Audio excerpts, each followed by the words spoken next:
Nananatiling matatag ang job market sa Pilipinas kahit na mahirap pa rin para sa ilang Pilipino ang paghanap ng trabaho. Yan ang lumabas sa datos ng isang online job hunt portal. Ang detalye sa report ni Denise Osorio.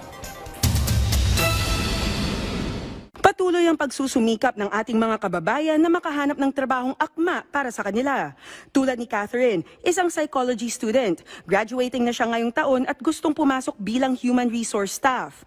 Aniya, first option niya ito dahil tingin niya mas madaling makakuha ng trabaho bilang HR. Tinatry ko po i-strengthen yung certifications or other edge po na pwedeng magamit po sa pag-a-apply.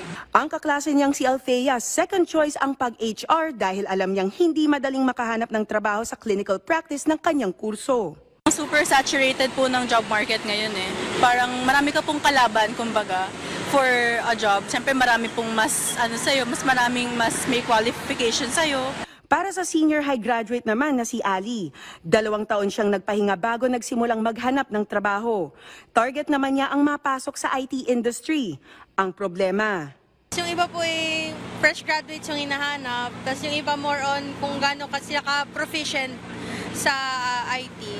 pero ayon sa Hiring Compensation and Benefits Report 2025 ng Job Street by Seek, nananatiling matatag ang job market sa Pilipinas. 94% ng mga kumpanya ang aktibong nag-hire ng bagong empleyado noong 2024 at karamihan, permanente o full-time positions.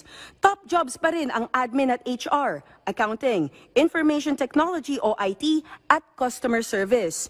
Ngayong unang kalahati ng 2025, 63% ng mga businesses ang nagsabing mayroon silang planong magdagdag pa ng empleyado.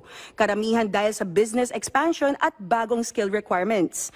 Ayon naman sa Asian Development Bank, posibleng aabot sa 6.2% ngayong 2025 ang GDP growth ng Pilipinas na magdudulot ng mas maraming job opportunities para sa mga Pilipino, lalo na sa mga industriyang may mataas na demand tulad ng IT, accounting at customer service. Denise Osorio para sa Pambansang TV sa Bagong Pilipinas.